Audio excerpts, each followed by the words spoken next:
Hi, Miss G here. Thanks for joining me on Welcome to Middle School, the channel dedicated to helping you succeed in middle school and beyond.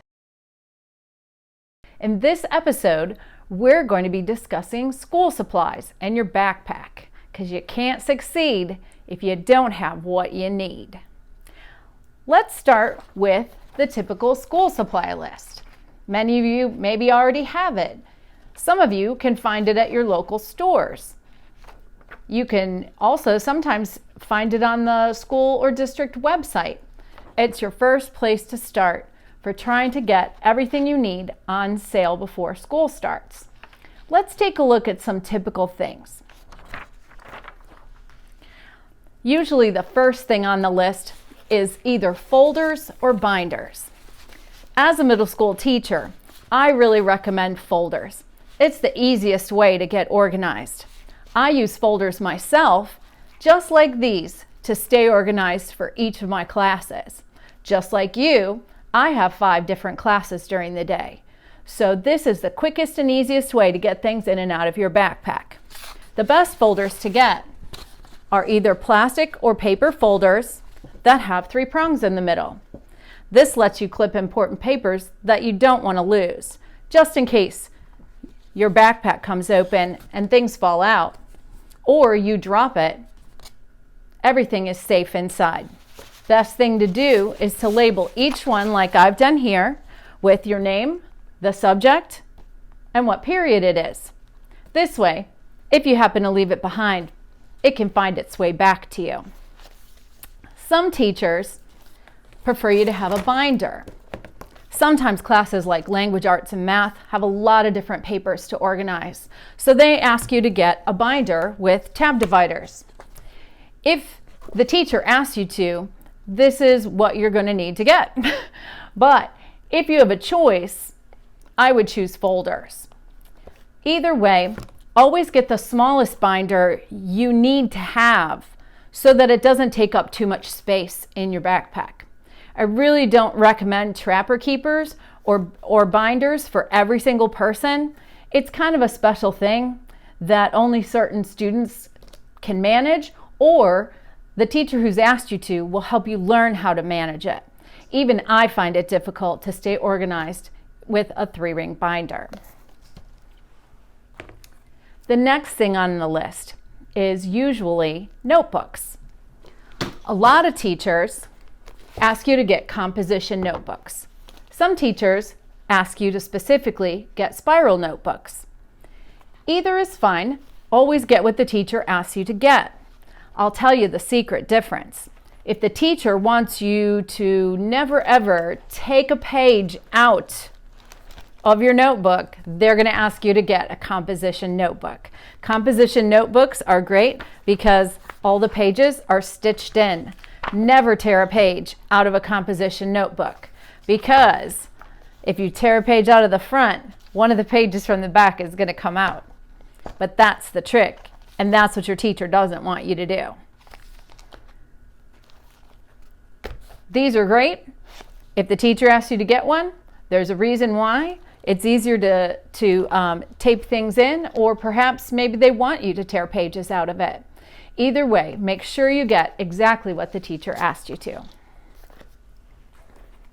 Next thing on the list, of course, are pens and pencils. This is the one thing your teacher's going to be kind of upset if you don't have, because this is what we do in school all day. We write and fill out papers and put our names on things, and it's super important. Always make sure you've got what you need. Of course, most school lists start with pencils. I recommend mechanical pencils. These are great because you don't need to sharpen them. The bad part about these is you need to have several, because when they run out, you need to be able to reach in and grab another one. Your teacher is not going to keep lead for you and your pencils in the classroom. So they might.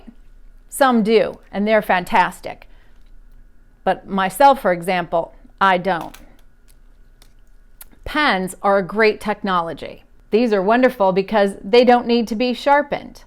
The bad part, and the reason why you can't use them for math, is that you can't erase them when you make a mistake. Now for me, all you need to do is put 2 little lines through your mistake and keep going. It's okay. Nobody's perfect. You want to have a pencil case to keep everything organized. Just want to give a shout out to all those people who love the multicolor pens. They're so much fun, and sometimes in your notebook, it's a great way to keep things straight and keep yourself organized. It's usually not allowed, though, to do your homework in purple or pink or red. That's my color. Or green. Usually it says very clearly on a teacher's syllabus to only write in blue or black ink or pencil. Some teachers only let you use pencil. Always do what the teacher asks you to do. The next thing you're going to need is typically some colored pencils. If you're asked to use colored pencils, the best thing to do is to get a very small backpack, little pack, and put your colored pencils in the little pack with its own dedicated sharpener. Colored pencils can't really be run through a regular pencil sharpener in the classroom. Those will eat the pencil up or ruin the teacher's electric pencil sharpener. He or she will not be happy. So always make sure that you have your own dedicated colored pencil sharpener. Keep those in your backpack. It's very small. If it falls to the bottom, that's fine. You just don't want to be caught without it. The next thing you're going to get and need in your backpack is a planner. This is my planner. I'm going to use a planner just like you do. Most teachers do. This is going to be your very important place to store all of your notes about your homework and the directions for that. Always make sure you have your planner, and we'll have a special episode just on using and keeping a planner in your backpack. Now, for some other tips and tricks for what to put in your backpack. Sometimes on school supply lists, it says that you should have a flash drive so that if you're working on the computer, you can store your work. This is a good idea, even if you're using a Google Drive sometimes, just to make sure you don't lose all the work you just spent time doing. Another thing it says on most school supply lists these days are earbuds. The reason for this is that a lot of tests and standardized testing happens on computer programs. Sometimes teachers get laptops and you can listen to YouTube videos or other videos and material on your, or perhaps even your textbook, and you can have it read the textbook to you. So this is a great thing to keep in your backpack. A great idea is to organize it by keeping all of your technology in a bag. You see, I'm keeping my phone in a bag as well. Other things you might want to have in your backpack are personal things. Some good personal things to keep in your backpack are extra tissues, perhaps an emergency protein bar for a snack. If you live in colder climates or very hot, dry climates, perhaps some lip balm and maybe an extra Band-Aid. Teachers don't always have extra Band-Aids in the classroom. You see, the other thing I've got in here is emergency lunch money or emergency pen or pencil money that I could use at the bookstore. Sometimes I just forget my lunch or I lose my lunch. It's always good to have a couple of spare extra dollars in here just in case, because you don't want to go hungry. The next great thing to keep in your backpack is a water bottle. You need to be careful though. Water bottles should be small, if you're allowed to have them, and you want to make sure that it seals very tightly. The other thing is that if it's plastic, you want to make sure that it is tough, thick plastic so that if you drop it or someone knocks it off, it doesn't crack and break. Two of the worst things that could happen is to create a flood on the classroom floor or to accidentally drown everything in your backpack, you will be sad. So keep your bottle small, make sure it's tough, and make sure the lid is on tightly. Some other things that you should never have in your backpack are things that aren't allowed at your school. Things like gum and candy, cologne, very strong smelling hand sanitizers or lotions. A lot of people are allergic to things like that, and it could create some problems with your friends or the teacher in the classroom. Never bring toys to school, and never bring large sums of money or things that are very valuable or precious or special to you. Not everybody has the same values you do. Not everybody knows you really well. Not everyone will take care of your things the way you do.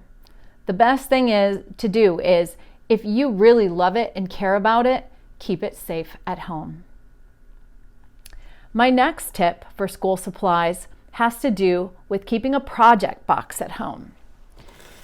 There's a lot of things on the school supply list sometimes that are not really needed day to day in school. Either the teacher will ask you to bring a bottle of glue or a glue stick to school to leave in the classroom, or they might ask you to keep a set of things at home to do special projects with. I recommend getting a box, doesn't have to be fancy like this one, a shoe box.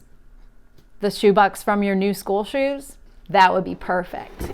Inside the box, you should keep things like glue sticks, tape, correction tape, markers, extra pencils, pens, Sharpies, highlighters, a ruler, maybe an extra set of colored pencils, or a nice set of markers.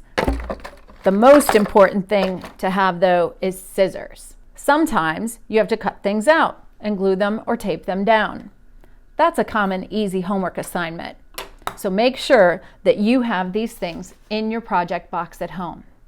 Also, if you don't have your own cell phone or personal device, some other good things to have at home in your project box are a calculator and a dictionary. Those of you with phones and devices have these things at your fingertips at all time.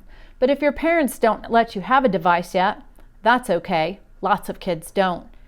These are great things to keep at home in your project box to make your homework and homework assignments go super quick and easy.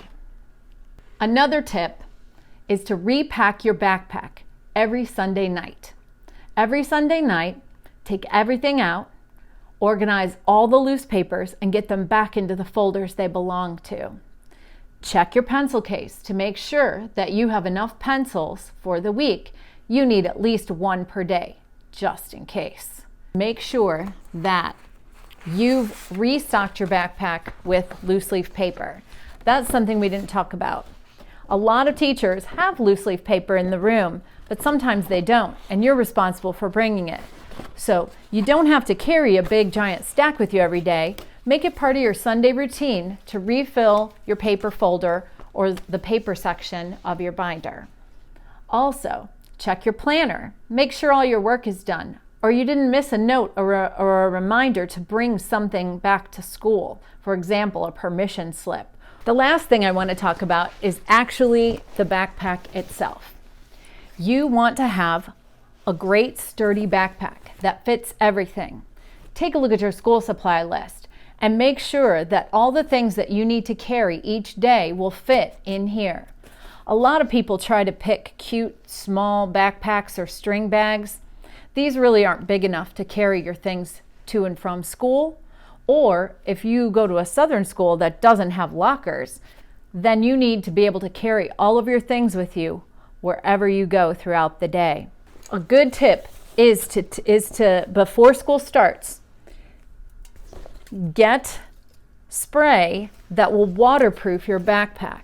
A lot of kids show up at school the next day after a rainstorm with very soaking wet, floppy, wrinkled papers. because everything in their backpack got wet on the way home. Putting waterproof spray on your backpack is a great way to avoid that problem. Another trick is to keep a tiny umbrella inside just in case, because it never seems to fail. It always rains just as the bell to go home rings. Thanks for joining me on this episode. I hope you learned a lot and got some good tips about how to pack your backpack and stay organized for school. If you enjoyed this video, make sure you like the video below and subscribe to the channel for lots more tips to come. Also, if you have any comments or questions, leave them in the comment section below. Maybe your question will be the topic of my next video.